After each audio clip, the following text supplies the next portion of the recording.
Imagine nou couché dans cabane ou pral mourir. Deathbed and standing around your bed.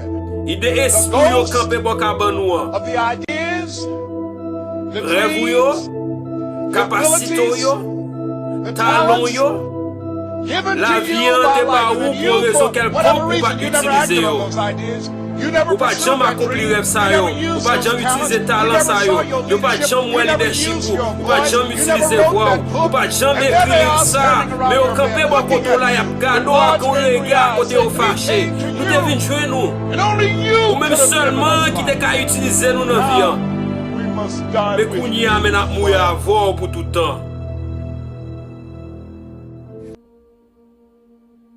If you die Si ou today, ta mouri jodi a, what qui dream, rêve, what qui ideas, idée, what gifts, qui talent, talents, qui voix, what voice, qui what histoire, stories. qu'a mouri ensemble avec ou.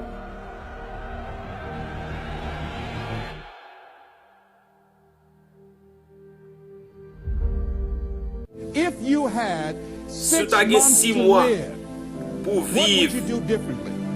qui ça qui différent ta With your fac life. vie ou? Pas oublier, abonner à la chaîne YouTube des yeux innocents, follow me sur Facebook, Twitter et Instagram.